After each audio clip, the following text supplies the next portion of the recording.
Let's make a creamy, delicious zucchini pasta.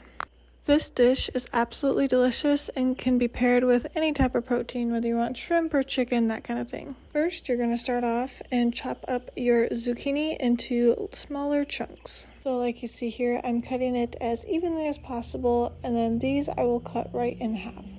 And if you're someone who's not a fan of the outer skin, you can peel the zucchini if you choose to. Either way is perfectly fine and still tastes amazing. And if you haven't already, you can set your stove to 375. This is what it should be looking like once you have your zucchini chopped up and thrown in the pan. And then you're just going to dump in 1 container of cherry tomatoes and of course wash them. Now we're going to cut up our 1 onion. You can cut up the onion however you want. Just cut it up to smaller, bigger pieces. Like I said, it's however you want it, and then just throw it into your pan. That's the one thing that I love about this, is you're kind of just cutting things up real quick, throwing it all in a pan, and then just putting it in the oven. Just putting everything together in your pan should take literally about 3 minutes max. But anyways, now we're going to throw in those onions. Like I said, I'm doing bigger pieces, but if you want them chopped up more finely, you can do that. Like I say in all my videos, make it to how you like it. So if you got to change stuff up a little bit, that is perfectly fine. This Busan cheese is absolutely delicious. This is the main thing. This is what ties it all together.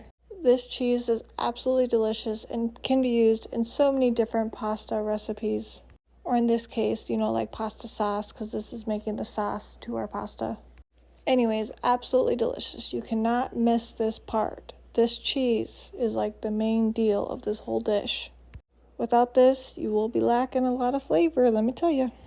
Anywho, let's get into the seasonings. We're going to add oregano, black pepper, and pink Himalayan salt, or you can just add regular salt. Now, I'm someone who does not measure when seasoning. I just add what I like, till it feels right, that kind of thing. But I urge everyone to at least add 2 tablespoons of each seasoning. And this is the pasta of my choice that I'm using, but you can use whatever style pasta you want. And then we are going to drizzle on top some olive oil. Did not measure this either, like I said, just drizzle it on top, and then some minced garlic. Once again, at least 2 tablespoons of minced garlic, but I probably added a little bit more because I like garlic. Alright, now you're going to pop it in the stove, like I said, at 375 for 35 minutes. Then you're going to pull it out and mash everything together till it's nice and creamy and that sauce texture. And you can use whatever you want. You can use a fork or you can use a regular masher like I'm using here, all up to you. I think a masher is a little bit easier, but do what you like. And like I said, all you gotta do is just mash it until everything is nice and creamy like this.